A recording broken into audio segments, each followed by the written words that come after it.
बुरहान, तुम यहाँ क्या कर रहे हो? और ये सब लोग कौन है तुम्हारे साथ? घबराओ मत नूरजहां, ये सब मेरे ही दोस्त हैं और मैं तुम्हारा ही इंतजार कर रहा हूँ कई घंटों से। वैसे गई कहाँ थी तुम? वो अमीना खाला की तबीयत नासाज थी, उन्हीं की अयादत करने गई थी। अल्लाह कितनी शदीद ठंड है यहाँ। हटो बुरहान, जाने दो मुझे। खैर, मैं यूं ही इतने घंटों से तुम्हारा इंतजार नहीं कर रहा हूँ नूरजहां। कुछ कहना है तुमसे, सुन लो फिर चले जाना। बुझो जी भाईजान। जब तक मैं अपनी महबूबा के साथ ऊपर हूँ कोई ऊपर नहीं आएगा। जैसा आप कहें। आँख में से ये क्या हिमाकत है? ये हिमाकत नहीं मोहब्बत है नूरजहां। कितने सालों से तड़प तड़प के दूर से देखता रहा हूँ तुम्हें, बस अब सब्र नहीं होता। पक ये मोहब्बत नहीं, ये हवस है। तुम्हारी इन्हीं हरकतों की वजह से अब्बू और भाई ने तुम्हें घर में घुस के पीटा था। तब मैं सिर्फ बुरहान था नूरजहां, एक कश्मीरी बेरोजगार नौजवान। अब मैं हूँ एक जहादी कमांडर, बुरहान वानी। तुम जहादी बन गए? सुमाचुक पागल को। हाँ, पागल हो गया हूँ तुम्हारे इश्क में, दीवानों की तरह दर दर भटक रहा था तुम्हारे पीछे पीछे। तुम्हारा लम्स तो क्या, तुम्हारे दीदार तक नसीब नहीं होते थे।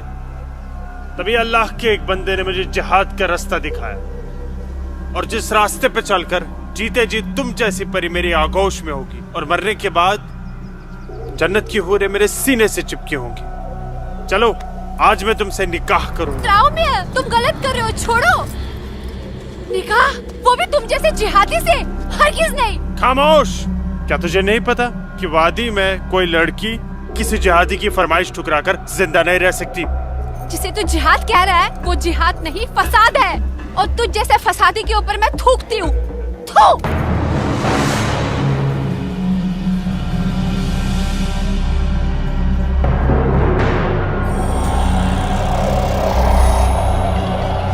कि तूने मेरे मुंह पर नहीं अपने सुनहरे मुस्तकबिल पर थूका बदबख्त। अरे चाहता था मैं तुझे अपनी शरीक हयात बना रहा था, लेकिन अब तू मेरे बिस्तर की जीनत बनेगी, और मेरा जब तक दिल चाहेगा मैं तुझे अपनी रखेल बना के रखूंगा, और उसके बाद तू जिहादियों का मन बहलाने के काम आएगी। आज तेरा आवाज से भी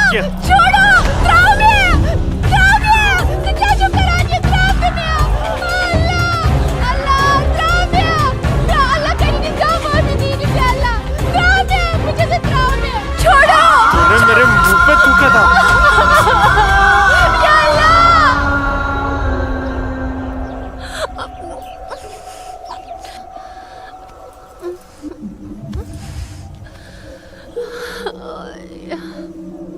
बुरहान, तूने मेरे साथ अच्छा नहीं किया। इसका अंजाम तू जरूर भुगतेगा।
Sir, target 1 fire!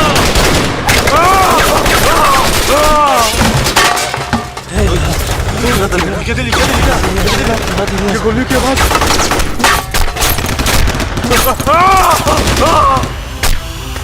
क्या हुआ बुरहान भाई? ठीक चुका? क्या वहाँ नुकसान ना हो? क्या ठीक चुका? हाँ हाँ।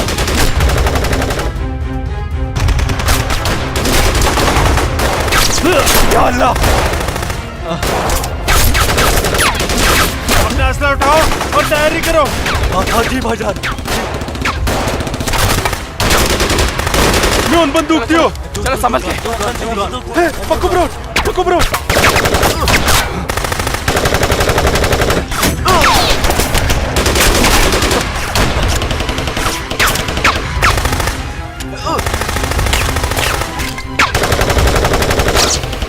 ये सब तेरी वजह से हुआ है। क्या? भाग गई वो लड़की। ये मुखबरी जरूर तेरी उस महबूबा नूर जान ने की है। बिल्कुल सही कहा, ये उसने किया है। अरे यार तुम घबराओ मत, कुछ देर के लिए इन आर्मी वालों को रोक के रखो, तब तक हमारा यहाँ से निकलने का बंदोबस्त हो जाएगा। नारे तकबीर, अल्लाहू अकबर।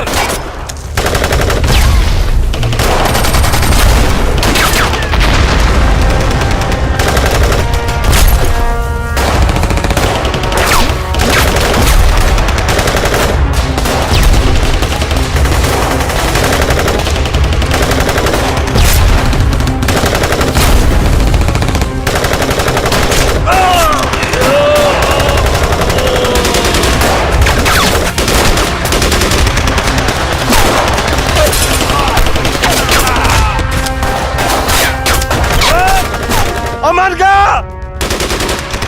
महर बुलाता हूँ, तो मेरी जगह संभालो। ओके।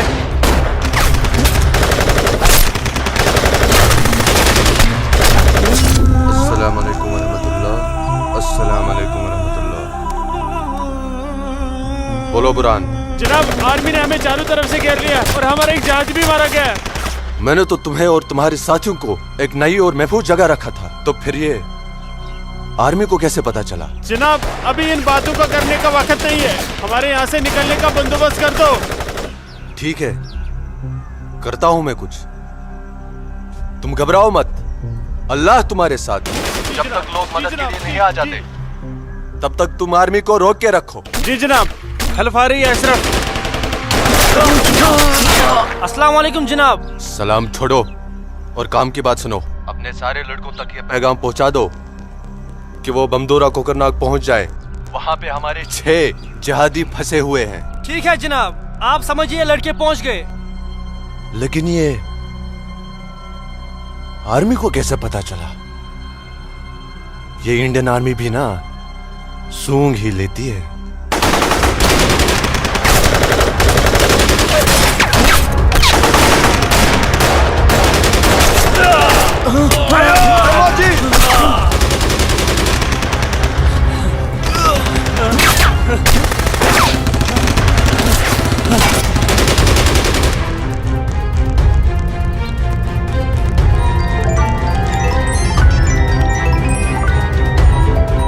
रोजा के पास हुई मैं चलगा रोजा ये हुई फंसा पानी ना पर पूरा फंसे अब क्यों अब क्यों चल भाई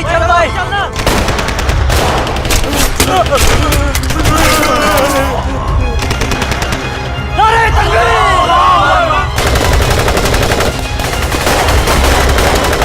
नारे तकबीर करना। लगता है कोई नहीं बचेगा। सही करो भाईजान, हमें सरेंडर कर देना चाहिए आर्मी वालों के सामने। कैसे बेवकूफों जैसी बातें कर रहे हो? चुप रहो। अबे चुप। अरे वो वक्त नहीं है जब आर्मी वालों के सामने सरेंडर कर दिया करते थे और वो पकड़ कर जेल में डाल दिया करते थे। अब मोदी सरकार है, मोदी सरकार में सरेंडर करने जाएंगे तो हाथ उठाते ही फौजी यहाँ सीने में गोली मार देंगे। छोटे छोटे छोटे छोटे उधर चल ले अशरफ। आराम से आजे, ये सब तेरी वजह से हुआ है। हारा, तूने हम सबको बेवकूफ बनाकर जिहादी बना दिया। नारे तकबीर, अल्लाहू अकबर, नारे तकबीर, अल्लाहू अकबर। क्या कहता था तू? जिहादी बनकर हम घाटी पर राज करेंगे, हमारे पास दौलत होगी, हर एक इंसान हमसे खौफ खाएगा, घाटी की हर एक खूबसूरत लड़की पर हमारा हक होगा। अरे 3 महीने हुए हैं जिहादी बने हुए, और देख देख आज मौत हमारे सामने खड़ी है। हिम्मत मत हार अशरफ, हमारे लिए मदद आती ही होगी। पोजीशन ले तू। या खुदा, मैं क्यों इन लोगों की बातों में आ गया? अच्छा भला इंजीनियरिंग की पढ़ाई कर रहा था, हरामजादे, तूने हमें जिहादी बना दिया। या अल्लाह। देख अशरफ, मदद आ गई है। अशरफ देख।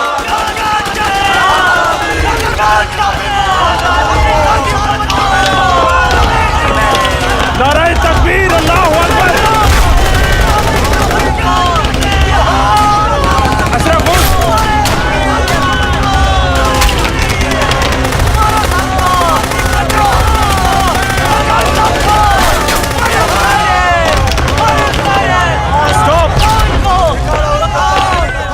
गोली चलाने का ऑर्डर नहीं है हमारे पास। हमारे पर गोली चलाई तो कल ह्यूमन राइट्स का मामला खड़ा हो जाएगा। अशरफ नीचे बैठ। You bastard!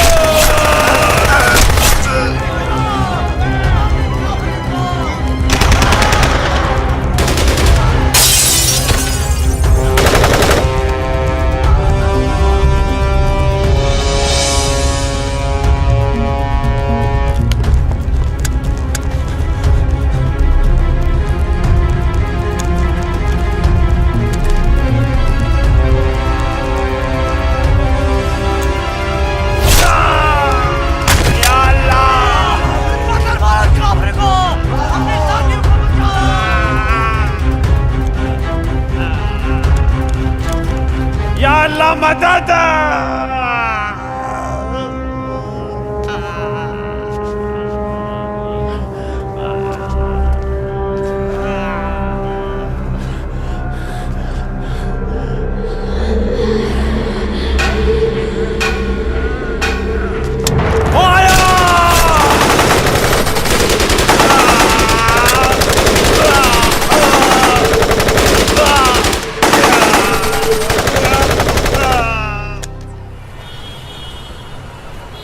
ब्रेकिंग न्यूज में आपका स्वागत है। ये है अब तक की सबसे बड़ी खबर। आज सुबह सिक्योरिटी फोर्सेस ने सूचना मिलने पर कश्मीर के कोकरनाग में एक घर में छुपे 7 आतंकवादियों को घेर लिया। तब आतंकवादियों ने सिक्योरिटी फोर्सेस पर गोलियां चला दी, जिससे सिक्योरिटी फोर्सेस के कई जवान घायल हो गए।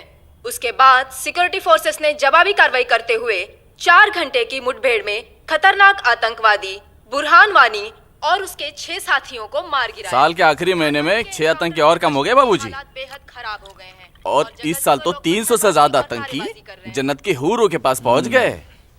ये मोदी सरकार है, आतंकवाद का खात्मा करके ही दम लेगी। आर्मी वालों को खुली छूट दे रखी है। ठीक कह रहे बाबूजी आप।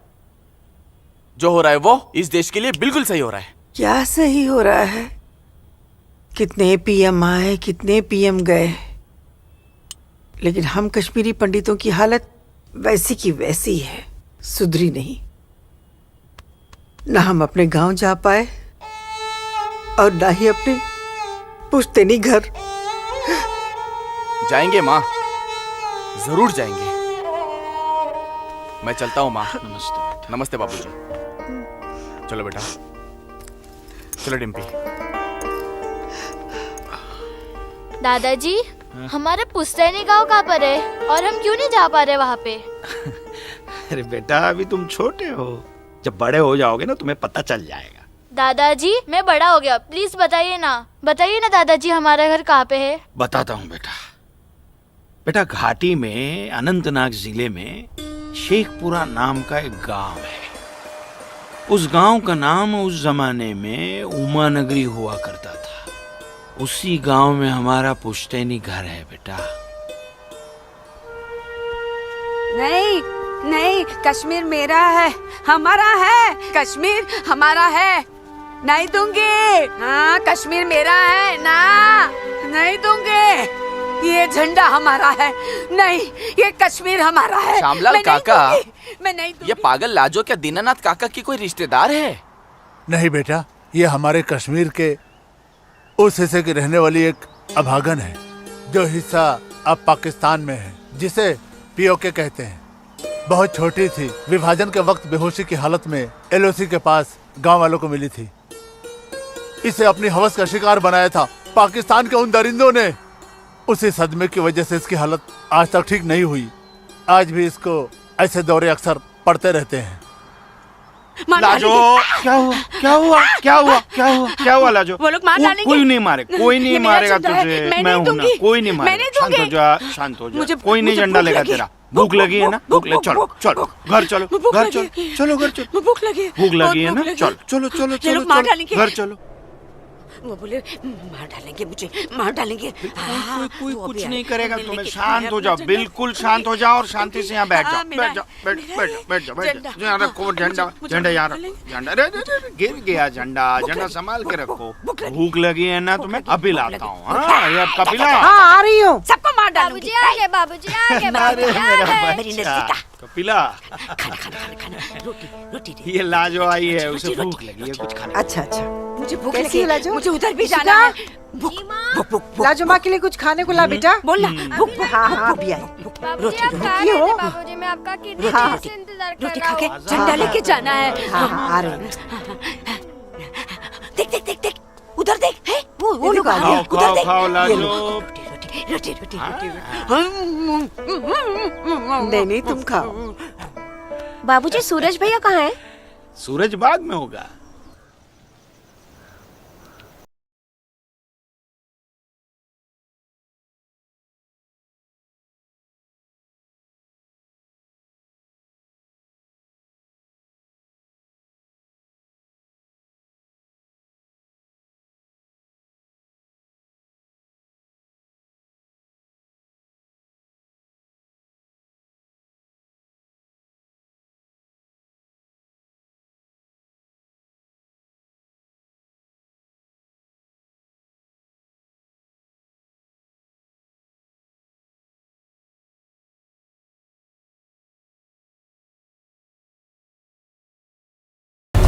अरे मेरा बच्चा, अरे मेरा बच्चा, अरे कोई बचाओ, अरे बचाओ।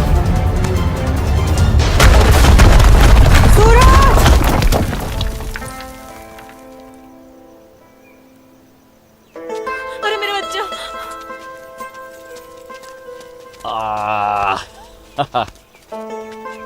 बहुत बहुत शुक्रिया सूरज बाबू, आपने मेरे बच्चे की जान ऐसी बचा कोई ली। बात नहीं, ये तो मेरा फर्ज था। आप संभालिए शुक्रिया। और ख्याल रखिए इसका। सूरज तुम ठीक तो हो? तुम्हें कहीं लगी तो यहाँ नहीं? लगी। कहाँ? हाँ? यहाँ भी। क्या सूरज और तुम्हें? यहाँ तो बहुत जोर से लगी। आसमा आज क्या बहाना बना के आई? बस ऐसे ही हमेशा की नमाज तरह की अखरोट तोड़ने का पाबंदी बहाना। बहुत जरूरी है। अच्छा सुनो, आगे से हमें बतौर खास फजर की नमाज, समझे ना? भाईजान तुम जाओ, मैं आता हूँ। हाँ। इसलिए मौलवी साहब की बात हमेशा सुना करो। अस्सलाम वालेकुम भाईजान। वालेकुम अस्सलाम। यहाँ क्या कर रही है? वो हाँ? वो मैं बाग में अखरोट तोड़ने आई थी, लेकिन बाग वाला बाग में था इसलिए वापस लौट आई। फिक्र मत कर, बहुत जल्द ये बाग अपना होने वाला है। भाईजान दिन में ही ख्वाब देखने लगे आप? तू इसे ख्वाब ही समझ, लेकिन ये ख्वाब बहुत जल्द पूरा होगा, तू देखना। अब चल घर चल, हमें इंतजार कर रही होंगे। वापस जा बोलती हूँ। जा कश्मीर अमर चल, जा। चल। चल जा दाढ़ी नोच लूंगी। मारूंगा एक भाईजान भाईजान चलो निकल जाओ नहीं तुम लोग भाईजान। यहाँ से, चलो। तोड़ दूंगा तेरे। नोच लूंगी तेरी दाढ़ी। औरत है भाईजान, ऊपर से पागल है। तो जाने दीजिए बेचारी को। हमारा है। चलिए भाईजान। हमारा है कश्मीर, घर मेरा है चलिए। कश्मीर, समझ गए? अब तो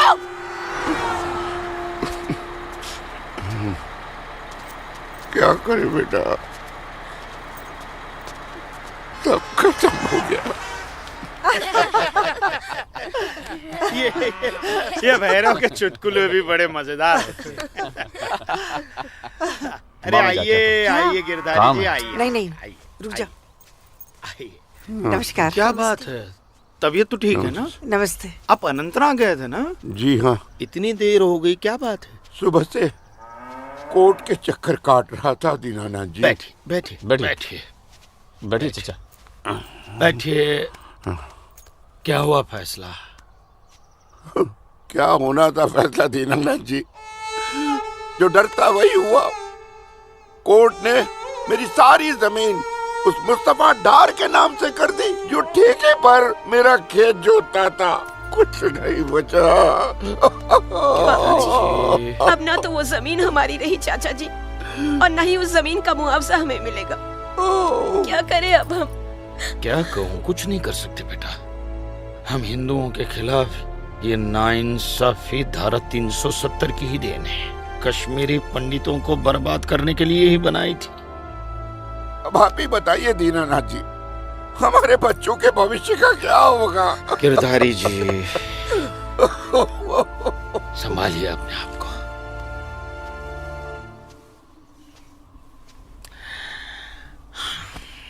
काका, ये धारा 370 क्या है? धारा 370 क्या है ये जानने के लिए 42 साल पीछे जाना होगा बेटा। अंग्रेजों ने टू नेशन थियरी के तहत हिंदुस्तान के 2 टुकड़े कर दिए, एक हिंदुस्तान और पाकिस्तान। पाकिस्तान की बहुत इच्छा थी कि जम्मू कश्मीर का विलीनीकरण पाकिस्तान में हो जाए, और राजा हरि सिंह चाहते थे कि कश्मीर एक स्वतंत्र देश रहे। वो न हिंदुस्तान में विलीन होना चाहते थे न पाकिस्तान में, और तब पाकिस्तान ने खूनी खेल खेला।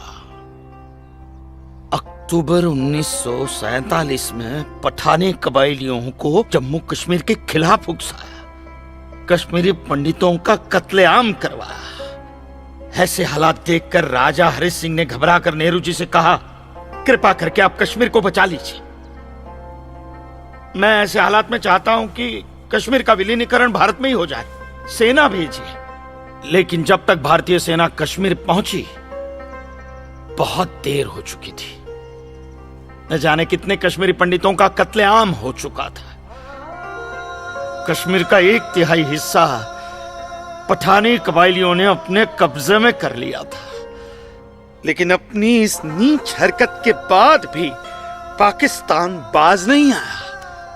पठानी कबायलियों और भारतीय सेना के बीच युद्ध जारी रखा पाकिस्तान ने। संयुक्त राष्ट्र सुरक्षा परिषद के 3 सदस्य आयोग की रिपोर्ट पर 13 अगस्त 1948 को पठानी कबायलियों और भारतीय सेना के बीच युद्ध विराम घोषित हुआ, और यह तय किया गया कि कश्मीर समस्या का हल जनमत के आधार पर ही होगा। सितंबर 1951 में मताधिकार के बाद एक बार फिर जम्मू कश्मीर के भारत में विलय की पुष्टि की गई, मगर इसी दौरान शेख अब्दुल्ला ने अपने हाथों से धारा 370 का ड्राफ्ट तैयार किया और नेहरू जी को सौंपा। सरदार पटेल और आम्बेडकर साहब की मर्जी के खिलाफ 1952 में नेहरू जी ने इसे लागू भी कर दिया। इसी धारा 370 की वजह से नेहरू जी ने कश्मीर को एक ऐसा विशेष दर्जा दे दिया जिसमें जम्मू कश्मीर राज्य ने हिंदुस्तान से अपना एक अलग संविधान स्थापित कर लिया। इसी धारा 370 की वजह से हमारे हिंदुस्तान का राष्ट्र ध्वज अलग है और कश्मीर का भी ध्वज अलग। इसी धारा 370 की वजह से कश्मीर की कोई भी महिला यदि भारत के किसी भी अन्य राज्य के नागरिक के साथ शादी करती है तो उस महिला की नागरिकता समाप्त हो जाती है। लेकिन यदि वो महिला अगर किसी पाकिस्तानी नागरिक के साथ शादी करती है तो पाकिस्तानी नागरिक कश्मीर का नागरिक हो जाता है, हिंदुस्तान का नागरिक हो जाता है। इसी धारा 370 की वजह से भारत के किसी भी अन्य राज्य का नागरिक जम्मू कश्मीर में जमीन खरीद नहीं सकता, व्यापार नहीं कर सकता। लेकिन जम्मू कश्मीर का नागरिक भारत के किसी भी अन्य राज्य में जाकर अपना व्यापार कर सकता है, जमीन खरीद सकता है, कुछ भी कर सकता है। अरे ये बिग लैंड एबोल्यूशन है, क्या है पता है? यदि जम्मू कश्मीर का कोई भी मुसलमान जमीन ठेके पर लेकर खेती करता है तो कश्मीर की सरकार उस हिंदू को बिना मुआवजा दिए वो जमीन जबरन उस मुसलमान को दे सकती है। ये है बिग लैंड एबोल्यूशन एक्ट, ये है धारा 370-35 से। और इसी का नतीजा है ये गिरधारी जी का फैसला। और सिर्फ यही नहीं, ये जो सरकार की ऋण निरस्तीकरण योजना है ना, इसके अंतर्गत उन सारे मुसलमानों का कर्जा माफ कर दिया जाएगा जो उन्होंने हिंदुओं से लिया। बताइए। सरकारी नौकरियों में 5% का आरक्षण हम हिंदुओं के लिए किया है। सारे हिंदू कश्मीर से चले जाएं, यही चाहता है पाकिस्तान और यही चाहते थे शेख अब्दुल।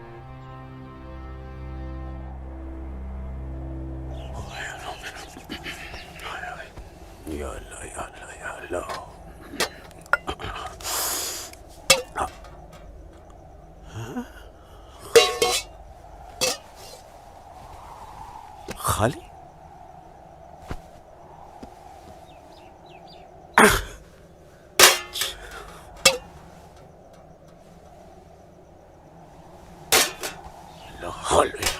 एक रोटी नहीं इस घर में।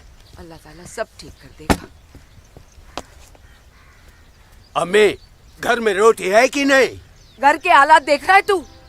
खाने वाले इतने सारे और कमाने वाले ये अकेले तेरे अब्बू। रोटी है कि नहीं? ए जब्बार, कितनी आसानी से पूछता है ना अपनी अम्मी से रोटी है कि नहीं।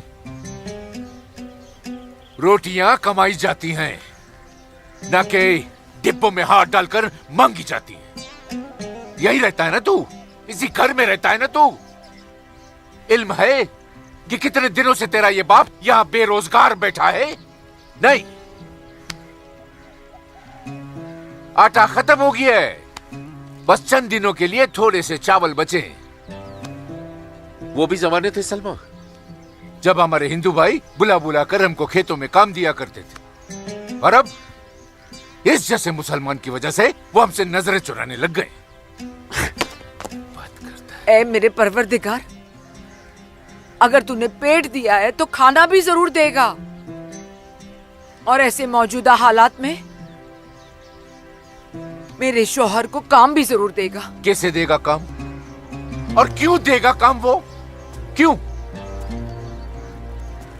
हजारों सालों से हम जैसे मुसलमान हिंदू भाइयों के खेतों में काम करते चले आए हैं, और आज इस जैसे मुसलमान उनके खेत छीनने में लगे हैं। जब उनके खेत छीने जाएंगे तो वो हमको काम देने में डरेंगे नहीं। जबरन किसी के खेतों पर कब्जा करने वाले को अल्लाह माफ करेगा। तू बड़ी काफिरों की तरफदारी कर रही है? हम मुसलमान जो कर रहे हैं वो ठीक कर रहे हैं। तो आप क्यों हाथ पर हाथ धरे बैठे हैं भाईजान? जाइए आप भी कब्जा लीजिए 2-4 खेत। मुझे छोटे मोटे खेत नहीं चाहिए, उमानगरी के सबसे बड़े अखरोट के बाग पे मेरी नजर है, और अल्लाह ने चाहा तो कुछ दिनों में वो मेरे कब्जे में होके रहेगा। अरे शर्म कर ले, शर्म कर ले जब्बार, शर्म कर ले। शर्म से या तो तू डूब मर, या कह दे अपने अब्बू से कि वो शर्म से डूबकर मर जाए। कब्जा बेटा, कब्जा ये जो लफ्ज है ये हमारे इस्लाम में है ही नहीं। हमारा मजहब क्या सिखाता है? इस्लाम यही सिखाता है कि आपस में बैर नहीं रखना है। इस्लाम तो अमन प्रस्त मजहब है। कब्जा, इस लफ्ज के बारे में सोचना भी गुनाह है। गुनाह और सवाब क्या है ये आप मुझे मत सिखाइए। मैं दिन रात उलेमाओं के साथ ही बैठता उठता हूँ। हाँ, दिख रहा है, उलेमाओं के साथ की सोबत नजर आ रही है। बरखुरदार, सिर्फ लंबी दाढ़ी रख लेने से कोई मुसलमान नहीं बनता। दाढ़ी सुन्नते रसूल है। सुन्नते रसूल शादी भी है। शादी मैंने की थी, लेकिन वो बददीन निकली तो उसे तलाक दे दी। अरे कोई कमी नहीं थी तेरी बीवी में। इन मुल्लाओं के साथ रह रहकर ना तुम जिंदगी में कमा पाए, ना उसे खिला पाए, और फिर बड़ी आसानी से तुमने उसे तलाक दे दी। चेहरा देखा है अपने शीशे में? क्या थे तुम? गबरू जवान। हाँ, और क्या हो गए हो? हुलिया देख रहे हो अपना? जी जी जी जी जी। जब्बार भाईजान, आ रहा हूं मैं। चलिए, खुदा हाफिज, खुदा हाफिज आप लोग को। बदसात, देख रही हो सलमा? देख रही हो इसको? अल्लाह बचाए इसको और इसको इसकी सोच से। अल्लाह बचाए। अस्सलाम वालेकुम भाईजान। वालेकुम अस्सलाम। ईशा के बाद मौली साहब ने हम सबको बुलाया है। अच्छा जी भाईजान। तो चलिए हम लोग चलते। बाकी साथियों को इत्तला कर दी? जी हाँ जी भाईजान। हाँ, आप बाकी साथियों को इत्तला कर दीजिए, शाम को मिलेंगे और मिलिए मस्जिद पे मगरिब के बाद।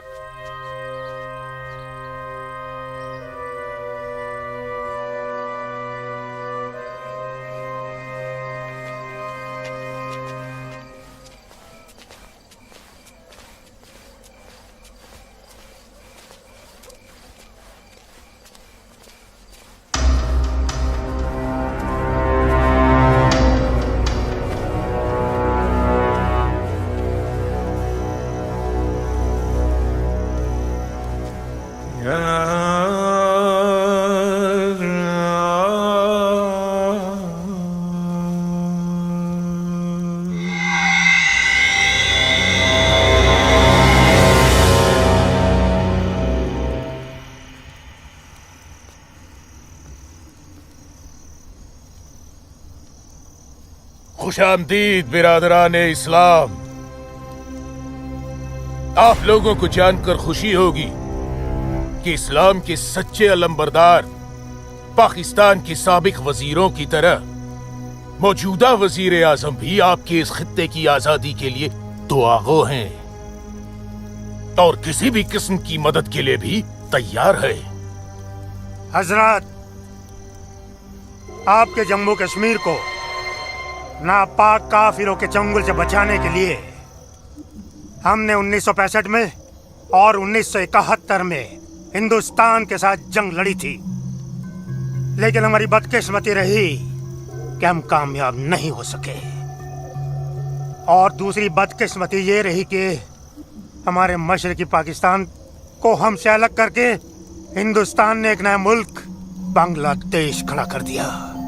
लिहाजा हमारे जख्म तब तक नहीं भरेगा जब तक कि हम कश्मीर को हिंदुस्तान से अलग करके अपने पाकिस्तान में शामिल नहीं कर लेते।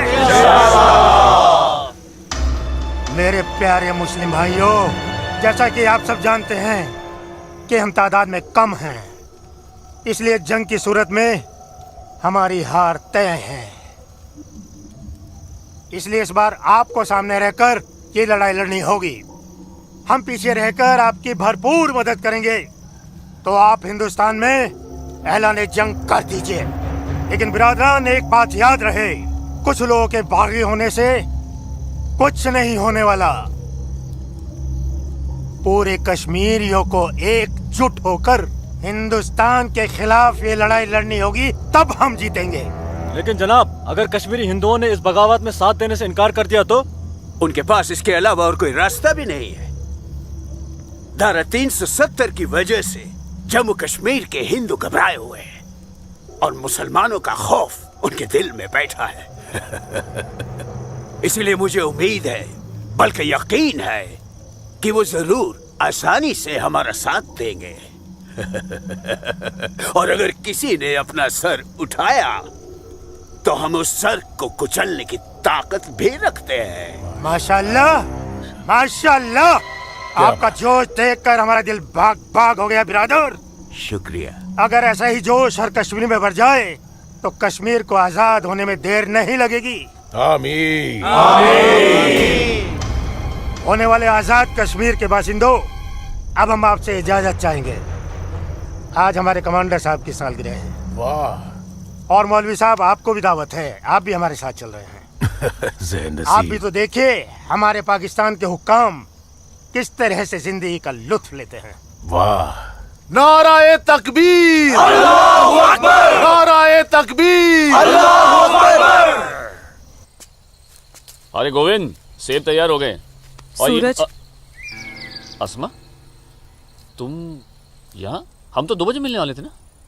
सूरज, मुझे तुमसे बहुत जरूरी बात करनी थी, इसलिए दोपहर तक का इंतजार नहीं कर सकती थी। ऐसी क्या जरूरी बात थी? सूरज, कल मैं भाईजान का पीछा करते हुए मस्जिद गई थी। वहां मैंने देखा कि मौलवी साहब और 2 पाकिस्तानी उमा नगरी के मुसलमान लड़कों को हिंदुस्तान के खिलाफ बगावत के लिए भड़का रहे हैं। ये पाकिस्तान के पास कुछ काम धंधा तो है नहीं, और ना ही पाकिस्तान की इतनी हिम्मत है और ताकत है कि हिंदुस्तान का कुछ बिगाड़ सके। तुम चिंता मत करो, ये सब करने से कुछ नहीं होगा। हालात की संगीनी को समझो सूरज। वो कुछ कर पाए ना पाए, लेकिन हिंदू और मुसलमानों के बीच नफरत की दीवार तो खड़ी कर सकते हैं। उसका असर मुझे अभी से दिखाई दे रहा है। कोई कितनी भी बड़ी दीवार क्यों ना खड़ी कर दे, हमारा प्यार सारी दीवारें गिरा देगा।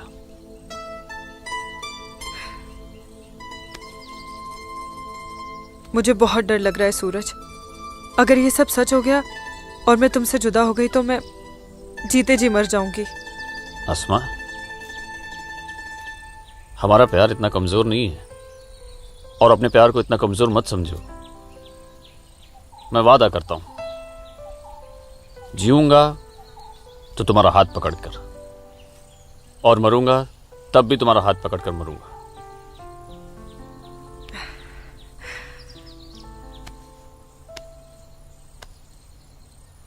हर मुखबर तर जागे मदनो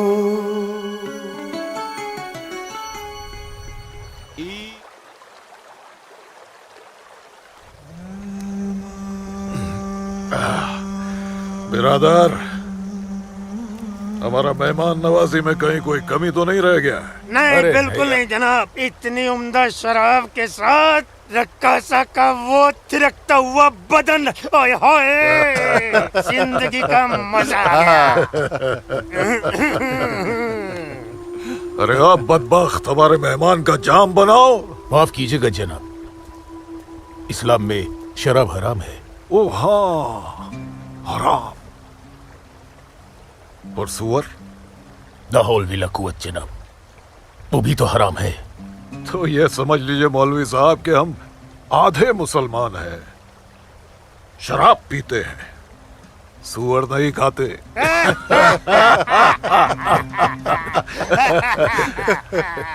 इन दोनों से बहुत तारीफ सुनी है आपकी मौलवी साहब। मकबूजा कश्मीर को भारत से अलग करने में बहुत अहम किरदार निभा रहे हैं आप। मैं इसे अपना फर्ज समझता हूँ। आपने जम्मू कश्मीर के जो 10 गांव हमारे जिम्मे सौंपे थे, उन 10 गांव में हमने हिंदुस्तान के खिलाफ बगावत का भरपूर जहर भर दिया है। जी जनाब, कश्मीर के वो नौजवान मौलवी साहब की वजह से हमारे लिए कुछ भी करने को तैयार हैं। बहुत खूब, बहुत खूब, शाबाश। लाओ।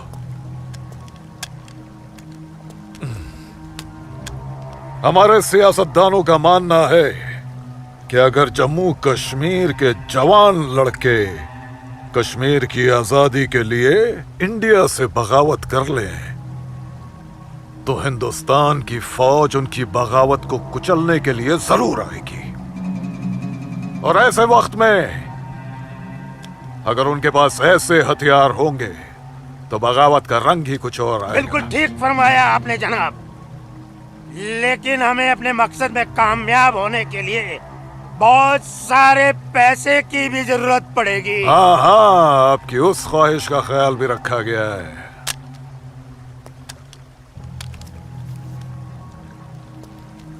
ये देखिए,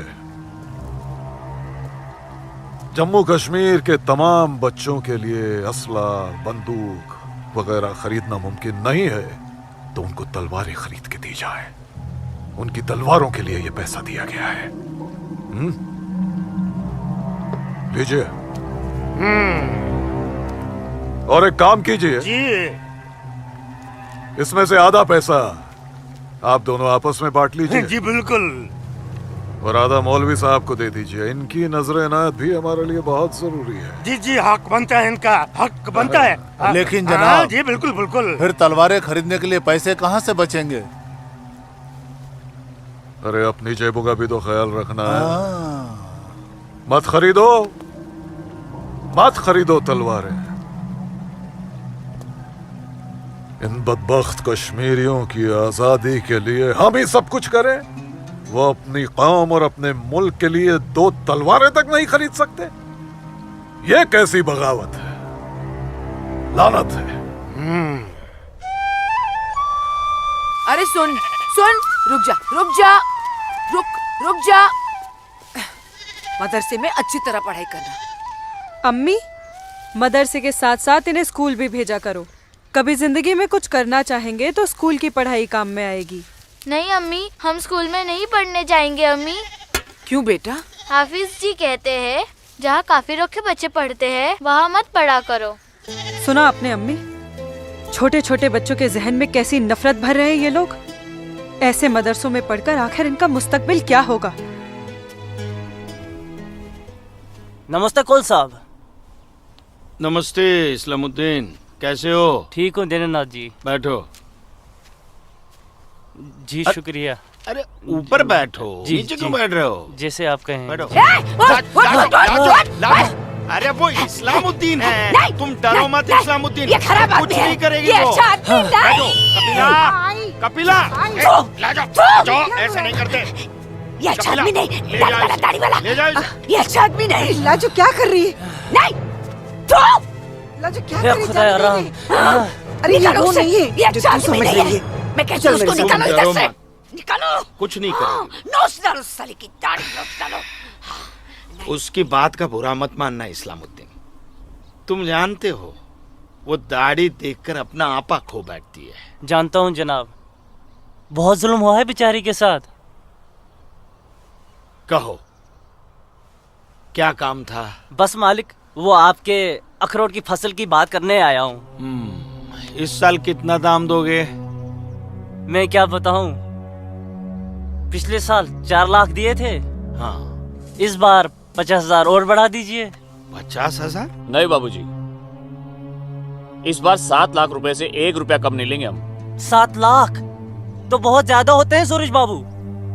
मैं क्या पूरा गांव नहीं दे पाएगा? ना दे, मैं अपनी फसल खुद जम्मू की मंडी में लेकर जाऊंगा। वहां मुझे इसके दुगने दाम मिलेंगे। ठीक है, तो फिर मैं सोच के बताता हूँ। चलता हूँ जनाब। 7 लाख चाहिए इन्हें। बाबूजी, अगर ये 6.5 लाख रुपया दे तो ही हाँ करिएगा, नहीं तो मैं तो जम्मू जा ही रहा हूँ। ठीक है।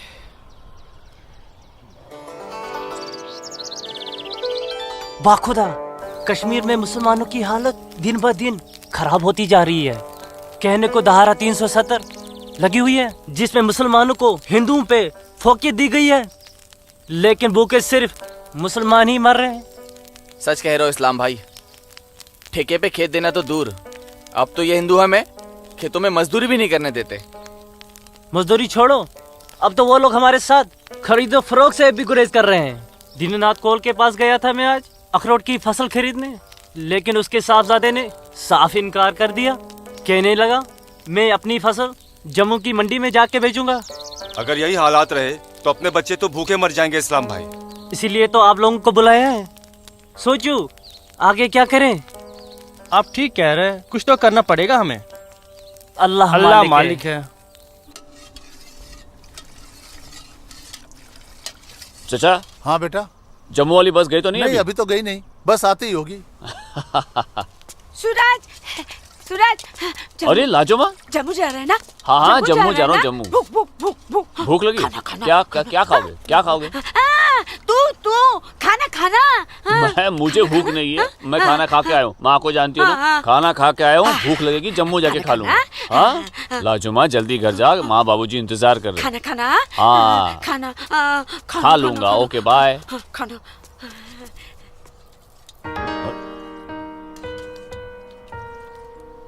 आसमा, आसमा तुम यहाँ क्या कर रही हो? मैं उस गोलगप्पे वाले को देख रहे हो? उसे ही देखने चली आई मैं। है ही इतना खूबरू वो, खुद को रोक नहीं पाई मैं। अरे मैं इसलिए पूछ रहा था क्योंकि जम्मू से आने के बाद तो मिलने ही वाले थे हम लोग।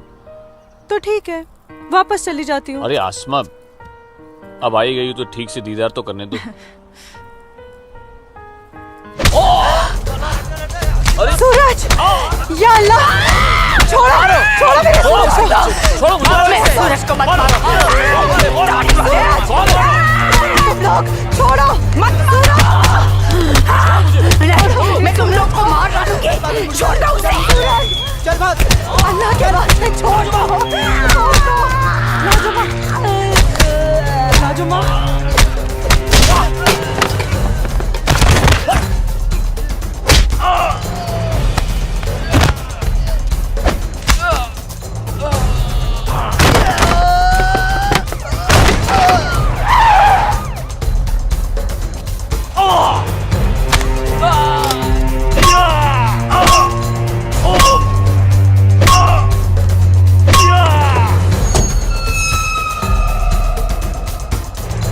को।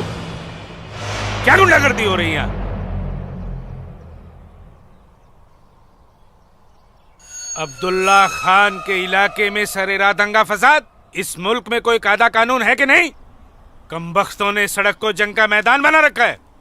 सूरज, हवलदार खड़े क्या हो? डालो सबको गाड़ी में। सूरज, मीना जी को बताना पड़ेगा। देखो कैसे डर रहा है। अरे इस्लामुद्दीन, मैंने कहा ना तुमसे, लाजो घर पर नहीं है, क्यों डर रहे हो? जी जनाब। तो मैं 5.5 लाख में फसल अपनी समझूं? अब तुम्हें कैसे समझाऊं इस्लामुद्दीन? मैंने कहा ना तुम्हें, सूरज अब बड़ा हो गया है, हा? फसल उसकी है, फसल को बेचने का हक भी उसी को है। अब वो जम्मू गया है, शाम तक लौटेगा, कल आकर बात कर लेना। दीनानाथ जी। हाँ दीनानाथ जी। क्या हुआ गिरधारी जी, तबीयत तो ठीक है? मैं तो ठीक हूँ। सूरज को पुलिस पकड़ के ले जा रही थी। क्या क्या कह रहे हैं आप? मैं सही कह रहा हूँ। मैं बस डिपो गया था कुछ काम से, वापस आने लगा तो देखा सूरज और कुछ और लड़कों को पुलिस जीप में बिठा के ले गई। कपिला, कपिला, क्या बात है? मैं जरा थाने जाकर आ रहा हूँ, आकर बताता हूँ। थाने? चलिए गिरधारी जी। अरे माँ, बाबूजी कहाँ गए? कह तो रहे थे थाने जा रहे हैं पर। हाँ बेटा। सूरज भैया को पुलिस पकड़ के ले गई। हाय राम। और बाबूजी वहाँ पे ही गए। हे भगवान, मेरे सूरज को बचा ले। अस्सलाम वालेकुम भाईजान। वालेकुम सलाम। अब बताओ बे लफंगो, सरेरा क्यों मारपीट कर रहे थे तुम लोग? बोलो। जनाब हमने कहा मारपीट की, पीट तो यही रहा था हम सबको। देखिए जनाब हमारी क्या हालत कर दी। अस्तगफिरुल्लाह, एक अकेले काफी से 4 मूमिन पिट कर आए हो तुम लोग। हीरो समझता है अपने आप को, गुंडागर्दी करता है सरेआम। क्या खाता बे? अखरोट। Shut up. मेरा मतलब जनाब ये तो खाते पीते घर का है, हम लोगों को तो 2 वक्त की रोटी नसीब नहीं होती, इसलिए कहा जनाब। चुप खबीस, अपनी बुज़दिली को गरीबी का जामा मत पहना। बहुत शौक है गुंडागर्दी करने का। शुरुआत इन लोगों की तरफ से हुई थी। ये झूठ बोल रहा है जनाब। मैं सच कह रहा हूं जनाब, वो तो इन लोगों ने पीछे से वार किया है मुझ पर। सामने से आते तो यहां खड़े रहने के लायक नहीं रहते। इंस्पेक्टर अब्दुल खान नाम है हमारा, हाकिम इलाका है हम, सच और झूठ बाखूबी समझते हैं। कोई सबूत है तुम्हारे पास? कोई गवाह है? मेरे पास है, मेरे पास है, मैं बताती हूँ। इन चारों ने इसको मारा, मेरे सूरज को मारा। इन लोगों ने पहले मारा, ये दाढ़ी वाले। चुप मनहूस पगली कहीं की। मैंने देखा होगा बदबख्त, यहाँ पागलों की गवाही नहीं चलती। हवलदार ले जाओ, बाहर निकालो इसे। नहीं मेरे सूरज को मारा। लाजवाब, डंडा छोड़ो, क्या कर रही हो ये? डंडा छोड़ो, डंडा छोड़ो। छोड़ दे। माफ कीजिएगा दरोगा साहब, इसकी दिमागी हालत ठीक नहीं। तू जा। इसीलिए मैंने कहा था यहाँ पागलों की गवाही नहीं चलती। होशमंदों की गवाही तो चलती है ना जनाब। मैं आसमा बिनते अब्दुल लतीफ इस बात की गवाह हूँ कि इस नौजवान पर हमला पहले इन चारों ने किया। आप चाहें तो मैं तहरीरी बयान भी दे सकती हूँ। दीनानाथ जी, ले जाइए अपने साहबजादे को और समझाइए इसे, दूसरा मौका मैं नहीं दूंगा। जी जाइए। सूरज, मेरे सूरज को मारा। कौन थी ये मोहतरमा? कहीं और देखो तो ना नहीं कितनी लगी? बेरहमी से मारा है मेरे बच्चे को। देखो ना कैसे जख्मी कर दिया है। लाजो, जोर से लगा। मैं लगा लिया, चुप हो जा, बैठ जा। ठीक हूँ, ठीक हूँ, ठीक हूँ, मैं ठीक हूँ। यहाँ पे लगा। ठीक। हाँ माँ,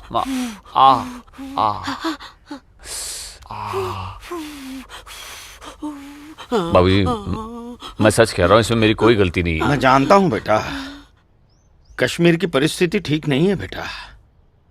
ये वोट बैंक की राजनीति करने के लिए ये मुसलमानों की संख्या बढ़ा रहे हैं। अब उनके बच्चों के पास काम धंधा नहीं है, रोजगार नहीं है, तो बच्चे लूटपाट के अलावा क्या करेंगे? वो लड़की अपना बयान नहीं देती तो पुलिस नहीं छोड़ती तुम्हें। कौन थी कौन वो लड़की? वो जान पहचान है बस। ठीक है, आराम करो बेटा।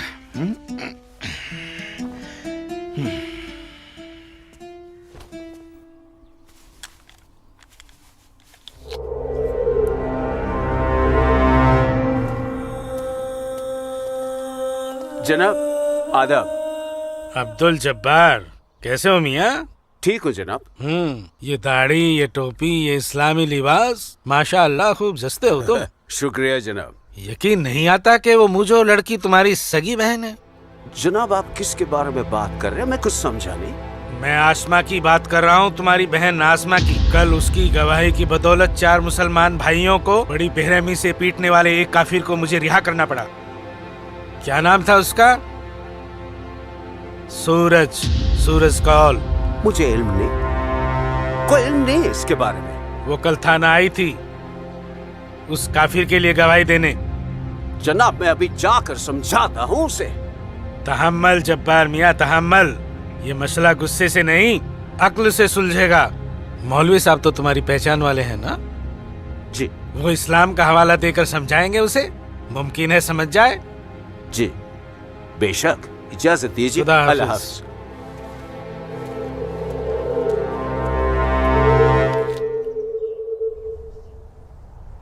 सिर्फ नाम की मुसलमान हो तुम, शर्म नहीं आई तुम्हें मुसलमानों के खिलाफ जाकर एक काफिर की हिमायत करते हुए? मैंने किसी की हिमायत नहीं की है मौलवी साहब, सिर्फ सच बोला है। तुम शायद इस्लाम के अहकाम से वाकिफ नहीं हो। तुम्हारा पहला फर्ज अपने इस्लामी भाइयों की मदद करना था, ना कि उनके खिलाफ बोलना। ये आपका फरमान है, कुरान का नहीं, और ना ही हमारे नबी हजरत मोहम्मद सल्लल्लाहु अलैहि वसल्लम ने ऐसा कुछ फरमाया है। क्या बकती हो बदजुबान लड़की? बकती नहीं हूँ, हदीस बयान करती हूँ। आप तो आलिम हैं, जरूर पढ़ा होगा आपने कि जब एक बार एक यहूदी और मुसलमान का मामला आप सल्लल्लाहु अलैहि वसल्लम के सामने पेश किया गया तो उन्होंने फैसला यहूदी के हक में दिया, क्योंकि गलती मुसलमान की थी। या फिर कह दीजिए कि ये हदीस झूठी है। मौलवी साहब से जबान लड़ाती है लड़की, तू चुप कर। तू चुप कर जब्बार। अरे हम अपने दीन से इतने नावाकिफ नहीं हैं जो किसी भी खुराफात को इस्लाम मान ले। मौलवी साहब, आपको आपका जवाब तो मिल गया होगा, है? अब मेहमान नवाजी का मौका तो दीजिए। कावा नोश फरमाएंगे आप? वो क्या है कि हमारी ये जो बड़ी बेटी है ना, कमाल का कावा बनाती है, पी लीजिए। आप पिएंगे? आज की लड़की हमें हदीस सिखाएगी। शाबाश मेरी बच्ची, शाबाश। तूने उस मौलवी को उसका सही चेहरा दिखा दिया और हम बहुत खुश हुए तुमसे। जीती रहो।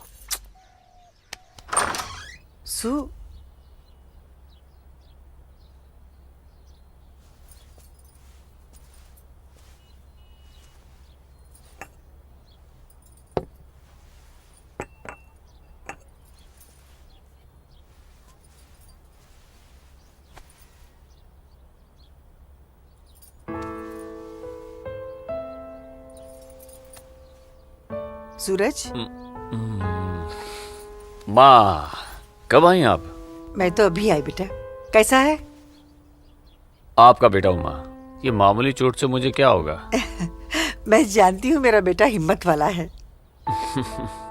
तभी तो एक मुसलमान लड़की से शादी करने की बात अपनी जबान पर ले आया। माँ, हिंदू मुसलमान तो हम खुद बने हैं, भगवान ने तो हमें इंसान बनाया है। आसमा बहुत अच्छी लड़की है माँ, और वो मुझसे बहुत प्यार करती है। और तुम? मैं भी, अपनी जान से भी ज्यादा। हे भगवान, ये तुमने क्या कर दिया सूरज?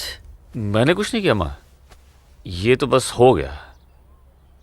पता ही नहीं चला कि हम दोनों कब इतने करीब आ गए। माँ, मैं आसमा से शादी का वादा कर चुका हूं। अगर मैंने अपना वादा पूरा नहीं किया तो टूट जाएगी और मैं भी जिंदा नहीं रह पाऊंगा। भगवान ना करे, कैसी बातें कर रहा है तू? तू उसे बहुत प्यार करता है ना? ठीक है, मैं भी तेरे साथ हूं। लेकिन समाज क्या कहेगा बेटा? माँ, मुझे समाज की कोई परवाह नहीं है, मुझे अपने परिवार की परवाह है। मेरी बहन आसमा को अपनी भाभी मान चुकी है, मेरी माँ मेरे साथ है, और मैं जानता हूं कि मेरी माँ बाबूजी को मना ही लेंगी। बहुत बदमाश है तू। ठीक है, मैं बाबूजी को मना लूंगी, लेकिन थोड़ा सा वक्त लगेगा।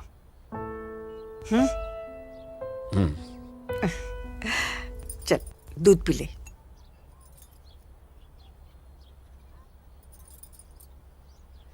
उफ, सुबह से 10 बार गले लग चुकी है। मैं जानती हूँ कुछ कहना चाहती है, क्या है? माँ हो ना, चेहरा पढ़ लेती हो। वाह वाह वाह वाह वाह, सब कुछ बात करना बच्ची, खर्चे की बात मत करना। घर अम्मी, में एक पैसा नहीं सुनो है। ना अम्मी। अम्मी, अम्मी, एक बात पूछूं अम्मी? बोलो। आप बुरा तो नहीं मानोगी? अरे बोल ना।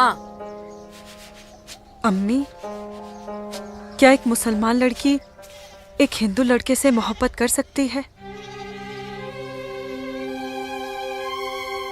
कर सकती है, कर सकती नहीं मेरी बच्ची, कर चुकी है।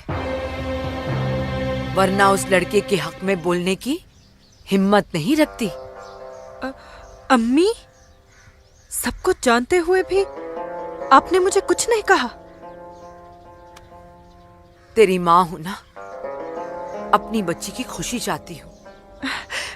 अम्मी, अम्मी, सूरज मुझसे शादी करना चाहता है, आपको कोई एतराज तो नहीं? मुझे कोई एतराज नहीं, तेरे अब्बू को भी मना लूंगी, लेकिन तेरे नसीब का क्या करूं? तूने एक मुसलमान के घर में जन्म लिया है, और ये कौम के ठेकेदार तुम दोनों को जीने नहीं देंगे। तुम दोनों को मार देंगे बच्ची, मार देंगे। लेकिन अम्मी, हम एक दूसरे के बिना जी भी तो नहीं सकते। तुम दोनों एक दूसरे के साथ रहना चाहते हो ना, तो तुम दोनों यहाँ से बहुत दूर चले जाओ, जहाँ लोग तुम्हें हिंदू मुसलमान नहीं, सिर्फ इंसान समझे। भाग जा मेरी बच्ची, भाग जा। मेरी बच्ची भाग जा।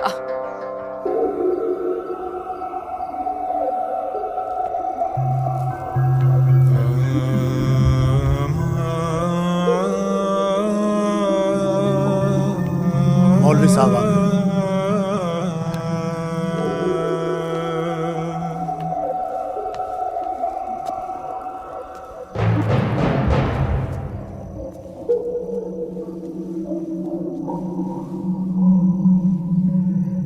हजरत, वो वक्त आ चुका है जब तुम सभी को अपने जम्मू कश्मीर को आजाद कराने के लिए हिंदुस्तानी हुकूमत के खिलाफ बगावत की आवाज बुलंद करनी होगी। नाराए तकबीर!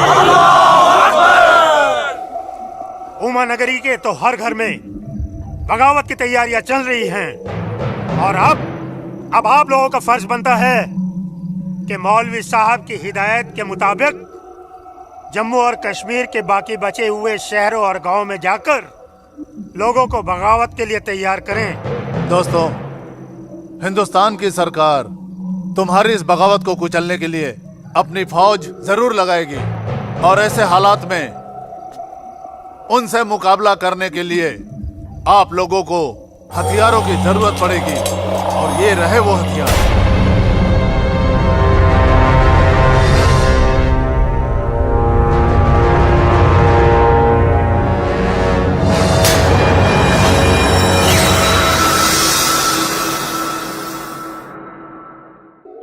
तुम्हारी इस बगावत को कुचलने के लिए